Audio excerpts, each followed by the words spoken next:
कहते हैं महाराज, एक मल्लाह था, उसका एक बेटा था। तो उनका काम था नाव चलाना, मछली पकड़ना। उस मल्लाह के बेटे ने एक सत्संग में सुना कि भैया सब कुछ अगर भगवान को मान लो तो वो तुम्हारे सब कुछ बन जाते हैं, और सब कुछ भगवान पर ही छोड़ दो। उसने ऐसा नियम बना लिया कि हमने सब कुछ भगवान पर छोड़ दिया। मल्लाह का बेटा बड़ा हो गया, उसकी शादी हो गई, उसके बच्चे भी हो गए। अब उसके जब बच्चों के विवाह होने लगे तो बेटी के विवाह के लिए धन चाहिए था। अपने बेटे से मल्लाह बोला कि चलो सेठ जी से धन ले लेते हैं और खूब मेहनत करेंगे और धीरे धीरे चुकता कर देंगे। कहते हैं उन्होंने धन लिया, विवाह किया, उसके बाद में धन चुकता भी कर दिया। लेकिन धन चुकाने के बाद सेठ के मन में लोभ आया, ये पढ़ा लिखा तो है नहीं, इस पर केस दर्ज कर दे रहे कि इसने हमारा धन नहीं दिया, क्योंकि जो लिखा पढ़ी हुई थी वो सेठ ने इसको दी नहीं, अपनी अलमारी में फाइल के अंदर जमा के रख दी। अब ये क्या जाने बेचारा लिखा पढ़ी के काम, पढ़ा लिखा था नहीं। कहते हैं मुकदमा चला, अदालत में मुकदमा पहुंचा। जज साहब ने पूछा क्यों, पैसे क्यों नहीं लौटाए? बोले हुजूर लौटाए, पूरे लौटाए। बोले प्रमाण कहाँ है? बोले गोपाल जी जाने, हम क्या जाने। उसका तो एक ही काम था, गोपाल जी जाने, हम क्या जाने। बड़ा सीधा साधा। उन्होंने कहा गोपाल जी कहाँ रहते हैं? बोले गांव में ही रहते हैं। बोले संबंध कहाँ है? लिखा पढ़ी जो होती है। फिर बोला गोपाल जी जाने, हम क्या जाने। नाम लिख के गोपाल जी का एक वारंट भेजा कि भैया गोपाल जी जहां भी हो अदालत में उपस्थित हो और अपनी गवाही देवें। जो पत्र लेकर के गया था, वारंट लेकर के, उसने पूरे गांव में ढूंढा, किसी ने नहीं कहा कि भैया इस गोपाल ने इनके गवाही दे दी या देगा। एक गोपाल जी का मंदिर था, पुजारी जी समझ गए कि मल्लाह बहुत भोला भाला है।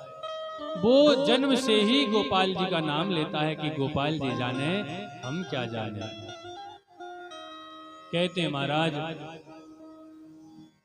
उस पुजारी ने उस वारंट देने वाले, संबंध देने वाले से इशारा किया कि भैया इधर आओ, यहीं गोपाल जी रहते हैं, ये हमें दे दो।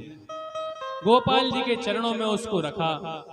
जिस तारीख को जाना था अदालत में, वो तारीख आई। सुंदर पुजारी ने श्रृंगार किया, भगवान से प्रार्थना करी कि प्रभु मल्लाह का आपके अलावा है ही कौन, आप उसकी रक्षा करना। कहते हैं जब गवाही होने लगी तो एक वृद्ध रूप धारण करके गोपाल जी आए। गोपाल जी आए, उनसे पूछा गया क्यों? इस मल्लाह ने सेठ जी के पैसे दिए थे? उन्होंने कहा जी दिए थे। बोले तो वो लिखा पढ़ी होती है, वो कागज कहाँ है? बोले सेठ जी की अमुक नंबर अलमारी में, बहुत सी अलमारी होती थी सेठ जी की, अमुक नंबर अलमारी में अमुक फाइल में रखे हैं। अब सेठ जी को यहीं रखा गया। एक सिपाही गया साथ में, अलमारी खुलवाई गई, फाइल को चेक किया, उसमें नाम सहित लिखा था। प्रमाण हो गया, ठाकुर जी ने गवाही दे दी, प्रमाण हो गया कि सेठ ने धोखाधड़ी की है, सेठ को सजा हो गई। अपना मल्लाह अपने घर पे आ गया। लेकिन जो जज साहब थे वो घर पर जाकर सोचने लगे कि ये घटना बड़ी अजीब सी घटी है। उन्होंने जो वारंट लेकर के गया था उसको बुलाया सिपाही को। क्यों? वो कहां दे करके आए थे? बोले महाराज हम तो मंदिर में दे के आए थे। फिर से मल्लाह को बुलाया, पुजारी को बुलाया जिसको दिया था। अब बिल्कुल जज साहब को कंफर्म हो गया कि साक्षात भगवान ही आए थे। अब जज साहब रो रहे हैं, रोते जा रहे हैं। इतना रो रहे हैं, कमरा बंद। कुछ समय बाद घर गृहस्थी के लोग आए कि भैया क्या हुआ आज जज साहब को। कमरा खोल करके लोगों ने देखा, घर वालों ने देखा कि ये तो रोए जा रहे हैं। पूछा क्यों रो रहे हो? कुछ नहीं बता रहे, कंठ से वाणी नहीं निकल रही। जब अधिक पूछा तो कहते हैं सुख सारद नारद शेष महेश दिनेशहु के ध्यान ना आते रहे। सोई ईश अदालत में सन्मुख मल्लाह के गवाह कहाते रहे। बोले जो परमात्मा सुख सारद नारद शेष महेश दिनेश इनके ध्यान में भी बड़ी मुश्किल से आता है, वो भगवान हमारे सामने गवाह बन करके आए। तो घर वाले कह रहे तो क्या हुआ? क्या वो गवाही देके चले गए इसलिए दुख है? बोले नहीं, कि सुख धोखे हूं दरस दियो जो दियो और दुख ने कहूं नाही जो जाते रहे। बोले तो अच्छी बात है कि दर्शन दिया और जाने का भी दुख नहीं है। घर वाले कह रहे हैं तो रोते क्यों हो? क्यों रो रहे हो? बड़े आतुर भाव से जज साहब का धीरज टूटा है।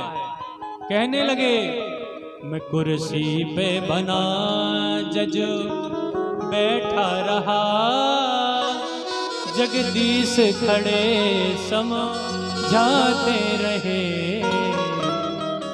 दुख केवल इस बात का है कि भगवान मेरे सामने खड़े रहे और मैं कुर्सी पर बैठा रहा। इस बात का बड़ा कष्ट है। उस दिन के बाद से जज साहब ने अपनी नौकरी छोड़ दी, वृंदावन में आकर के रहने लगे। कहते हैं दर्शन करने नहीं जाते थे कभी। जब पटबंद हो जाते थे, साफ सफाई का काम चलता था, उसके बाद जाते थे साफ सफाई के समय, और उस रज में लौटते थे जो भक्तों के चरणों में लग करके अंदर आ गई थी। गोसाई जी पूछते, पुजारी जी पूछते, आप क्यों नहीं आते अंदर? बोले बहुत बड़ा अपराध हुआ है, कुर्सी पे बना जज बैठा रहा, जगदीश खड़े समझाते रहे। बोले भगवान आए, मैं बैठा रहा, मैं पहचान ना सका, वो मेरे सामने खड़े खड़े चले गए। मैं शर्मिंदा हूँ, मुझे बहुत लज्जा आती है, पश्चाताप होता है, उनके सामने जाने की मेरी सामर्थ्य नहीं है। अब सोचिए, कभी भगवान का उन्होंने दर्शन नहीं किया, कभी अपने जीवन में दर्शन नहीं किया। केवल अंत समय जब बंद हो जाते थे पट, तो भक्तों की चरणों में लौट लेते थे और प्रार्थना करते थे भक्तों से कि भगवान हमारे अपराध को क्षमा करेंगे। मुझे विश्वास है कि भगवान की चरण रज, भक्तों की चरण रज मुझ में लिपटी देखेंगे तो भगवान मुझे क्षमा कर देंगे। ऐसे रोते थे और उसी रज में लौटते थे। खूब भगवान की सेवा उन्होंने अपनी जीवन भर करी। अंत समय में बिहारी जी के चरणों में अपने शरीर को रख करके और धाम को चले गए। ऐसे विलक्षण भक्त संसार में हैं। हम तो उनके चरणों की धूली भी नहीं है। एक माला दो माला दिन में कर लेते हैं, लेकिन फिर भी भाव उच्च कोटि का नहीं हो पाता। केवल ऐसा लगता है कि मानो फेर ही रहे हैं। माला फेरत जुग गया, गया न मन का फेर, कनका मन का डार के मन का फेर। कि भैया माला फेरत तो युग बीत जाता है, लेकिन जो उत्तम अवस्था भक्त की होती है वो बड़े मुश्किल से आ पाती है। तो ऐसे भक्तों की तो आप और हम सभी चरणों की धूली भी नहीं है। थोड़ा सा अपराध हमसे हो जाए तो कहते हैं कोई बात नहीं, हमने तो भगवान से कह दिया, क्षमा मांग ली। मानो ऐसा किसी बालक ने कोई अपराध किया हो। अरे भैया, उस जज ने जीवन भर पश्चाताप किया केवल एक गलती का, और हम बड़े बड़े अपराध करके भी ये कहते हैं कि कोई बात नहीं, भगवान सब जानते हैं, सब देख लेंगे। याद रखना, अपराध छोटा हो या बड़ा हो, अगर उसका पश्चाताप हृदय में नहीं है तो छोटा अपराध भी बहुत बड़ा अपराध बनता है। जज साहब के हृदय में पश्चाताप जीवन भर रहा कि मैं खड़ा रहा, लेकिन हम लोग पश्चाताप नहीं करते, इसलिए उसका फल फिर हमको भोगना पड़ता है। और हम फिर विचार करते रहते हैं कि इतना बड़ा पाप तो नहीं किया था जितना हमें कष्ट मिल रहा है। अरे भैया, कौन सा अपराध तुमसे हो गया है तुम्हें भी नहीं पता होगा जीवन में। हम तो एक केवल अंदाजा लगाते हैं कि हमने अपने जीवन में पाप नहीं किया। ऐसे ऐसे पाप लोग करते हैं और वो भूल जाते हैं। भागवत जी में लिखा है, मंदः सुमंद मतयो हो मंद भाग्या ह्युपद्रुता। लोगों की बुद्धि मंद होगी कलयुग में। मंदः सुमंद मतयो, और भी ज्यादा मंद। पाप करके भूल जाएंगे, और अगर पुण्य थोड़ा सा भी कर देंगे तो हजारों लोगों को सुनाते होंगे। मंद भाग्या ह्युपद्रुता, इसलिए उनका भाग्य मंद हो जाएगा। क्यों? क्योंकि अपना जो पुण्य है वो सब जगह सुनाएंगे तो पुण्य तो बट गया, और दूसरों की बुराई करते फिरेंगे, इसलिए पाप अपने ऊपर चढ़ा लेंगे। बुराई करने से पाप अपने ऊपर आ जाते हैं। ऐसे विलक्षण संत भगवान के हुए हैं। हम और आप तो सामर्थ्य ही क्या है। आप और हम तो यही प्रार्थना करते हैं कि प्रभु दृढ़ेन चरणन तेरो भरोसो, चरणों को आश्रो है, जैसे भी हैं आपके हैं। हम तुम्हारे थे प्रभु जी, हम तुम्हारे हैं, हम तुम्हारे ही रहेंगे। ओ मेरे प्रियतम। आंख बंद करो इस भाव पर, आंख बंद करके बैठो। हम तुम्हारे थे प्रभु जी, हम तुम्हारे हैं, हम तुम्हारे ही रहेंगे। ओ मेरे प्रियतम।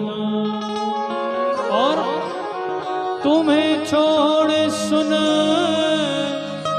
नंद दुलारे, कोई ना मीत हमारा। तुम्हें छोड़ सुना नंद दुलारे, कोई ना मीत हमारा। किसके द्वारे जाए पुकारे, और न कोई सहारा। एक बार प्रभु हंस कर कह दो, क्या कह दो? हम तुम्हारे थे प्रभु जी, हम तुम्हारे हैं, और तुम हमारे ही रहोगे। ओ मेरे प्रियतम। बोलो कृष्ण कन्हैया लाल की जय। ऐसी संतों की कथाओं को सुनकर सुना करके ऐसा लगता है मानो किसी दूसरे युग में पहुंच गए हो।